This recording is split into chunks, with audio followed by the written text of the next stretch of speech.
Oh no, I know this sign. Someone is in danger. I need to help him.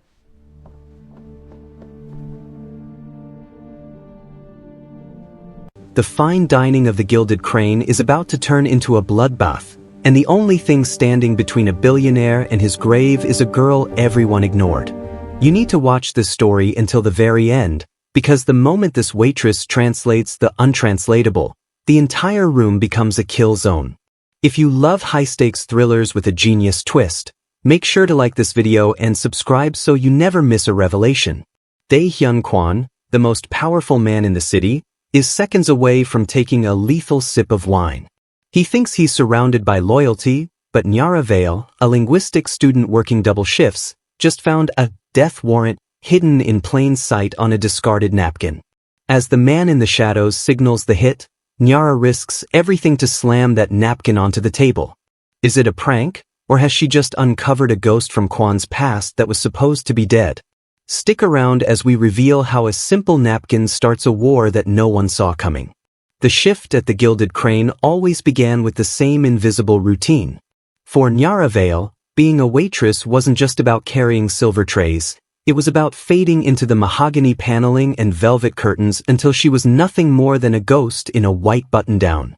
As she adjusted her black apron, she felt the familiar weight of her linguistics textbooks in her locker, a world of ancient syntax and hidden meanings that felt worlds away from the clinking of crystal and the scent of expensive truffle oil. The restaurant was a fortress of wealth, a place where men like Dae-hyun Kwon came to feel untouchable. Nyara watched him from the periphery, a man whose very posture commanded the room, a kingpin who relied on the absolute loyalty of the stone-faced men surrounding his table. To the rest of the staff, Kwon was a high-tipping regular, but to Nyara, he was a study in controlled paranoia. She noticed the way he never sat with his back to the door and how his eyes constantly tracked the reflection in his wine glass. Then the atmosphere shifted. The air didn't just grow cold, it grew heavy. A man stepped out of the rain and into the amber glow of the dining room, but he didn't belong to this world of silk ties and polished manners. He wore a dark cap pulled low and a black leather jacket that seemed to swallow the light. This was Calder Voss. He didn't ask for a table. He simply drifted to a corner booth in the shadows, his presence a jagged tear in the restaurant's expensive serenity. Nyara felt a prickle of unease crawl up her spine. As she moved past his table to refill a water carafe, she caught his gaze, or rather, the lack of it. Voss wasn't looking at the menu. He was looking through people, his eyes fixed on the back of Dae-hyun Kwon's head with a methodical, patient intensity that made Nyara's breath hitch. He was a predator waiting for the perfect beat in the music to strike. When Voss finally stood to leave, he didn't pay a check. He simply slid a crumpled white napkin onto the table and vanished back into the night as silently as he had arrived. Nyara approached the empty booth to clear the setting, her fingers reaching for the discarded paper. But as she smoothed out the napkin, the breath left her lungs. These weren't random doodles. They were precise, handwritten symbols, a coded dialect used by mercenary syndicates to coordinate invisible hits. Her eyes raced across the ink, a timestamp, a location, and a terrifyingly specific instruction for the wine service. The invisible girl looked up, her wide eyes moving from the napkin to the powerful man at the center table who was about to die. The world began to move in a freight train of realization. She wasn't just a waitress anymore. She was the only person in the room who could read the digital signature of an assassin. The crumpled napkin felt like a live wire in Nyara's hand, the rough paper scratching against her palm as she ducked behind the mahogany server station. Her heart hammered against her ribs, a frantic rhythm that clashed with the smooth, melodic jazz playing over the restaurant speakers. She flattened the cloth, her eyes darting across the handwritten symbols she had previously only seen in the obscure linguistics journals she pored over during her breaks. This wasn't just a scribble, it was a methodical, patient message from a ghost. As a student of ancient and reconstructed ciphers, Nyara saw the pattern immediately. The first symbol was a stylized hourglass, a timestamp, intersected by a vertical line that indicated a 0 hour. Her gaze shifted from the paper to the grand clock on the far wall. They were 3 minutes away. The second set of characters were tactical shorthand, test run, of sorts that she recognized from her studies on underworld communication. It wasn't just a warning of poison, it was a coordinated blueprint for a dismantling of power. Then, her blood ran cold as she deciphered the final sequence. It wasn't about the food. It was about the wine. The symbols described a specific vintage, the 1945 Chateau, and a clearing of the throat. She looked toward the bar and saw the sommelier pulling the cork on the exact bottle Daehyun Kwon had ordered. It wasn't just a drink, it was a tactical signal. The moment the red liquid hit the glass, the cleaning house would begin.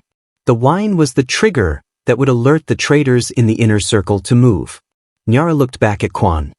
He sat with the heavy, weary air of a man who had forgotten how to listen to those he deemed powerless. He was a kingpin who believed his paranoia and security were an impenetrable shield, unaware that the very men standing behind him were the leak in his armor. The freight train of realization hit her with terrifying clarity. The man in the leather jacket, Calder Voss, wasn't just watching. He was the conductor of a massive conspiracy. She saw the sommelier begin his approach toward Kwon's table, the silver tray gleaming under the golden chandeliers. If that wine was poured, the trap would snap shut, and Kwon's entire legacy would be lost to a man who had been faking his absence from the world. Nyara's self-doubt screamed at her to stay silent, to be the invisible girl she was hired to be. But as she looked at the napkin, the untranslatable evidence of a life-or-death situation, she knew she couldn't let the ghost win. She shoved the napkin into her pocket and stepped out from behind the station. The distance between her and the billionaire felt like a mile of open battlefield. With every step, the tension in the room tightened like a garrote. She wasn't just a waitress anymore. She was a translator for a war that hadn't officially started yet, carrying a message that would either save a life or mark her as the next target.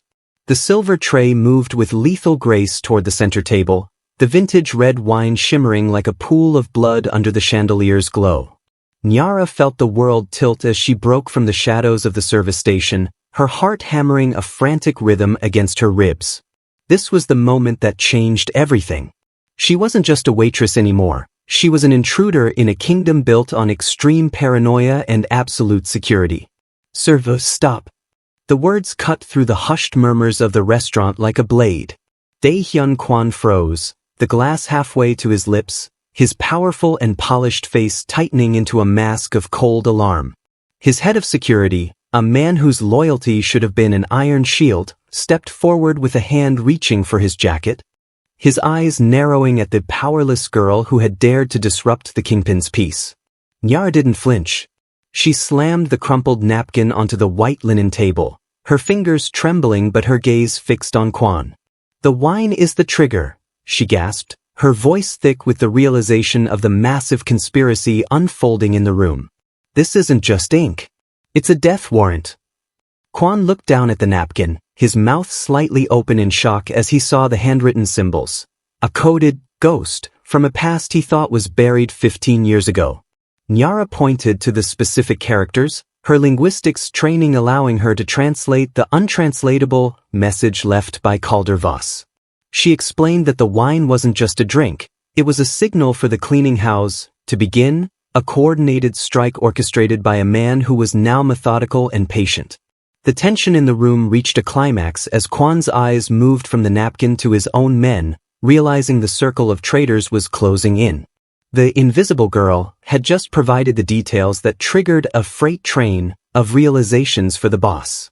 By risking her job and her life to deliver this billion-dollar translation, Nyara had cracked the emotional armor of a man who had forgotten how to trust. Kwon set the glass down, his hands steady even as the restaurant lights began to flicker, the final signal for the hit. He looked at Nyara, not as a servant, but as the only ally who could help him survive the immediate threat to his life and his entire organization. The hunt had begun, and the waitress was no longer just a witness to be eliminated. She was the key to his redemption. The golden chandeliers of the Gilded Crane flickered, a stutter in the current that felt less like a mechanical failure and more like a heartbeat stopping. In the heavy silence that followed Nyara's revelation, the air in the dining room curdled. Calder Voss, watching from the periphery, saw the moment his methodical plan fractured. He saw the invisible waitress, the one who should have been a non-entity, standing defiantly over the napkin, her finger tracing the very cipher that was supposed to be his ghost signature. Voss didn't shout. He didn't need to. He simply adjusted the brim of his dark cap, a silent signal to the Judas figures embedded in Kwan's own security detail. The cleaning house had officially begun, shifting from a patient, shadowy dismantling to an urgent tactical thriller. Across the room, Voss began to move, his boots silent on the plush carpet as he wove through the blurred diners like a shark through a reef. Nyara felt the shift in the room's pressure before she saw it. The freight train of realization she had triggered in Kwan was now barreling toward them both. She looked back toward the shadows where Voss had been sitting, only to find the booth empty. Her heart hammered against her ribs as she realized the hunter was no longer waiting. He was closing the distance. Dae-hyun Kwan, the 63-year-old kingpin, sat perfectly still, his wide eyes reflecting the flickering candlelight. He looked at the wine glass, the $3 million betrayal sitting inches from his hand, and then at Nyara. For the first time in decades, the man who relied solely on fear and power was forced to trust someone deemed powerless. He saw the raw terror in Nyara's face, but he also saw the brilliance that had cracked a professional assassin's code. "They're coming, aren't they?" Nyara whispered, her voice barely audible over the rising murmur of the confused patrons. Kwan didn't answer with words. He reached out and gripped her wrist, not with the coldness of a boss, but with the desperate survival instinct of a man who realized his impenetrable kingdom was falling. The exit doors at the far end of the hall clicked shut, the heavy locks engaging with a finality that echoed through the room. The shadows in the dining room were no longer just a backdrop. They were moving, converging on table 7. Nyara's self-doubt was swallowed by a sudden, sharp clarity. She had compromised the plan of a man who faked his death 15 years ago, and now, she was the primary witness to be eliminated. As Voss stepped into the dim light of the main floor, his intense gaze locked onto hers, Nyara realized that the restaurant had become a cage. The invisible girl had stepped into the light, and now there was nowhere left to hide. The hum of the air conditioning seemed to die, leaving a vacuum of silence where the only sound was the frantic thrumming in Nyara's ears. Dae-hyun Kwan did not move his head, but his eyes, sharp and predatory even in his shock, scanned the 3 men in tailored suits standing like statues behind him. These were his shields, his circle of traitors. He looked at the napkin again, where Nyara had pointed out the symbol for the leak. To survive, he had to test the mettle of his own men. "Eddie," Kwan said, his voice a low, gravelly rasp that vibrated with a newfound coldness. "The wine. It's corked. Take it back to the sommelier and demand a fresh bottle from the cellar." It was a simple command, a standard protocol for a man of his stature, but in this high-stakes tactical thriller, it was a death sentence for a lie. Eddie, a man who had stood by Kwan for 6 years, hesitated for a fraction of a second, a stutter, in his professional mask that Nyara caught instantly. Instead of reaching for the glass, Eddie's hand twitched toward the lapel of his jacket, his eyes darting toward the shadows where Calder Voss had vanished. "Sir, the sommelier has already moved to the next table," Eddie replied, his voice smooth but lacking its usual deference. "I'll have Marco handle it while I secure the perimeter." Kwan's grip on Nyara's wrist tightened. He knew. The cleaning house had truly begun from within. The Judas wasn't a ghost. He was a man who knew Kwan's every habit, his every weakness. The betrayal was methodical, patient, and sitting right at his shoulder. "The perimeter is already compromised, Eddie," Kwan said, finally looking the younger man in the eye. "Because the man who wrote this napkin didn't just guess my order. He was told." The air in the room shattered. Eddie's face transformed, the mask of the loyal protector falling away to reveal the methodical predator beneath. He didn't go for the wine, he went for his weapon. But Kwan, fueled by a freight train of adrenaline and the raw survival instinct Nyara had sparked, was faster. He flipped the heavy mahogany table, the $3 million betrayal of wine crashing to the floor in a spray of red glass as he pulled Nyara down into the narrow sanctuary of the shadows. The invisible girl was now at the heart of an underworld war, huddled beside a mafia kingpin who had finally learned to listen to the powerless. As bullets began to tear through the velvet curtains of the Gilded Crane, Nyara realized the Judas in the suit was only the first layer of the trap. The real hunt had just begun, and her brilliance was the only compass they had left. The mahogany table slammed into the floor with a bone-shaking thud, transforming from an expensive piece of furniture into a splintered shield against the first volley of gunfire. Shards of crystal and droplets of vintage red wine showered over them like a macabre rain. Dae-hyun Kwon, moving with a tactical urgency that belied his 63 years, gripped Nyara's shoulder and pulled her into the chaos of the shadows. The restaurant, once a sanctuary of high-class power, had become a kill zone where the cleaning house had officially begun. "Stay low," Kwon rasped, his voice a low vibration against the roar of the crowd's panic. He didn't treat her as a witness to be eliminated, but as a partner in a high-level underworld war. They scrambled toward the swinging stainless steel doors of the kitchen, the only route not yet choked by Voss's methodical mercenaries. Behind them, the Judas in the suit, Eddie, was already barking orders to the shadows, his betrayal now fully exposed. The kitchen was a blur of white-aproned chefs diving for cover and the hiss of industrial steamers, but Kwon didn't stop.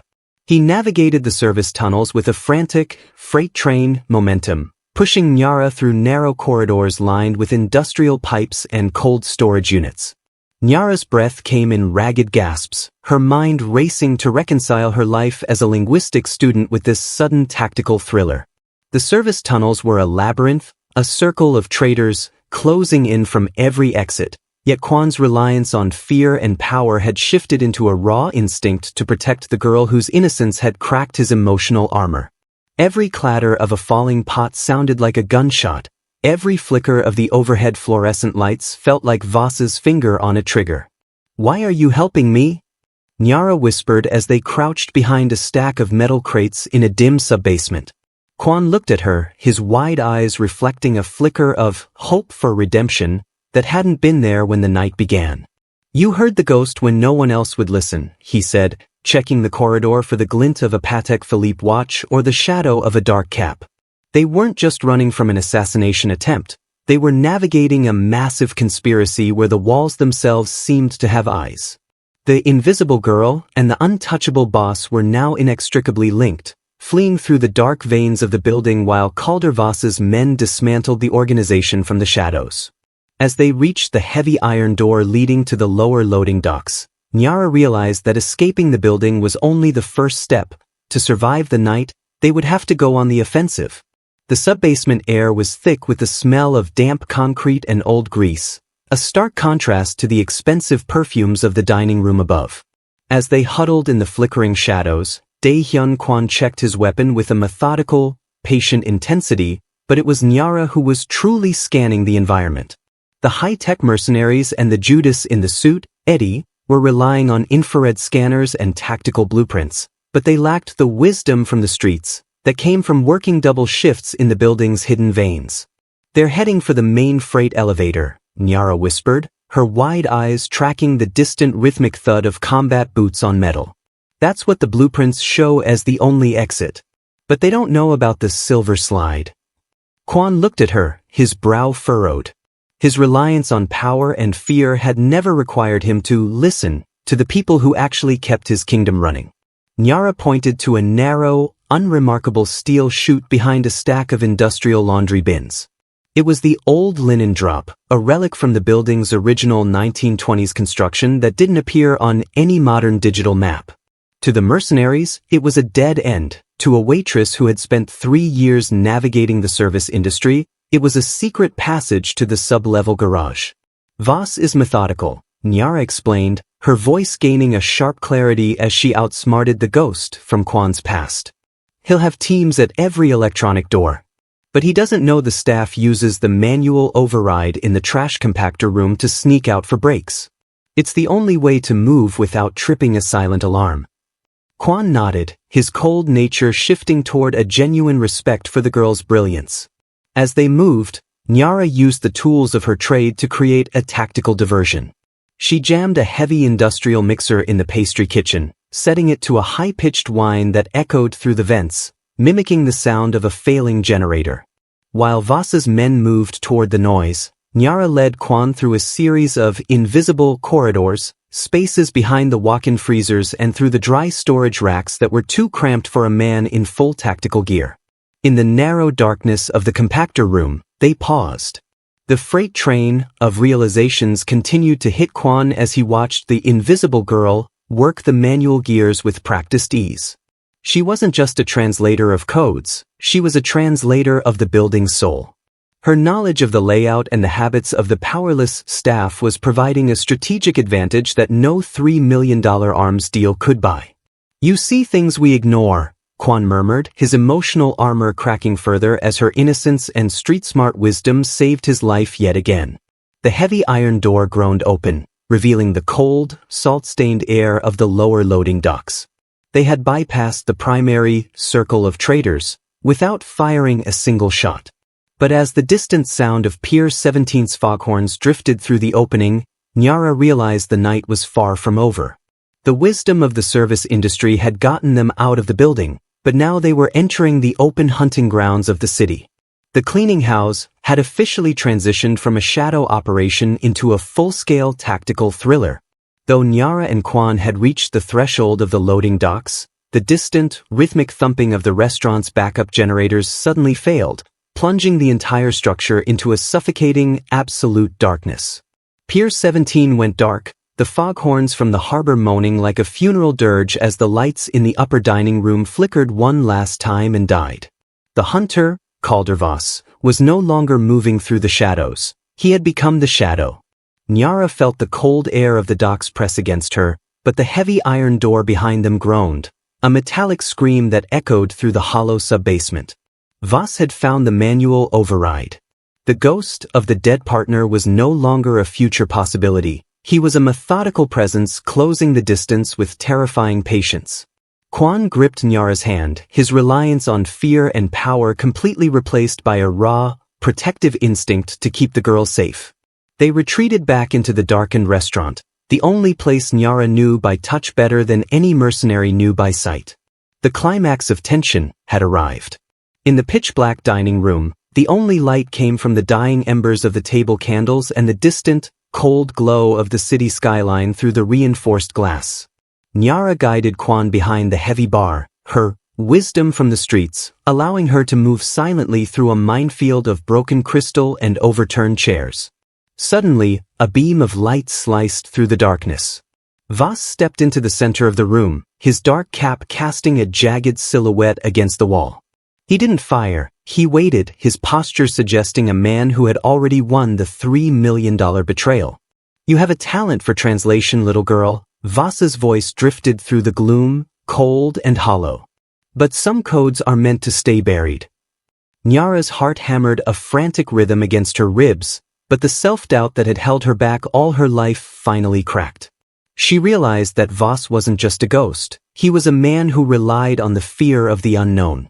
She reached for the emergency gas shutoff valve beneath the bar, a detail she knew from 1,000 closing shifts, and looked at Kwon. The invisible girl and the untouchable boss shared a final, silent realization. The only way to dismantle the organization of a dead man was to burn the past to the ground. As Voss stepped into the center of the kill zone, Nyara gripped the lever. The threat was no longer a mystery, it was a target. The cleaning house was about to meet the girl who knew every secret the building held. The hiss of escaping gas was a whispered death sentence that only Nyara and Kwon understood. As Voss stepped into the center of the darkened dining room, his methodical patience finally became his undoing. Nyara signaled Kwon with a sharp nod, and the untouchable boss, now a man who had learned to listen, struck a single mash. The resulting flare was not an explosion, but a tactical distraction, a wall of fire that erupted from the kitchen vents Nyara had expertly manipulated. In the chaos, Kwon moved with the precision of a man who had regained his kingdom, neutralizing Voss in the flickering light of the cleaning house he had tried to build. The ghost from the past was finally laid to rest, not by a $3 million arms deal, but by a waitress with a crumpled napkin. As the sirens of the authorities began to wail outside Pier 17, the atmosphere at the Gilded Crane shifted from a tactical thriller to a moment of profound transformation. The threat was no longer a future possibility, It was a neutralized memory. Quan stood amidst the wreckage of his empire, his tailored suit singed and his reliance on fear shattered. He looked at Nyara, the invisible girl, whose brilliance had cracked his emotional armor and saved his life. She was no longer just a server in a white button-down. She was the architect of his survival. "You have a gift, Nyara," Quan said, his voice no longer a cold rasp but filled with a genuine hope for redemption. He realized that his organization had failed because he had forgotten how to value those deemed powerless. He didn't offer her a tip or a promotion within the restaurant. He offered her a seat at the table of his global operations. He needed someone who could see the codes others missed and translate the secrets of a world built on ciphers. Nyara looked at the charred remains of the napkin in her hand, the symbols now illegible but the lesson burned into her mind. Her self-doubt had been replaced by a sharp, cinematic clarity. She had navigated a massive conspiracy and outsmarted a methodical mercenary. The invisible girl had found her voice in the heart of an underworld war. The new alliance was sealed not with a contract, but with a silent understanding between the billionaire and the student. As they stepped out into the crisp night air of the docks, the wisdom from the streets had officially become the cornerstone of a new empire. Nyara Vale was no longer a ghost in the mahogany paneling. She was the most powerful weapon in Daehyun Kwan's arsenal.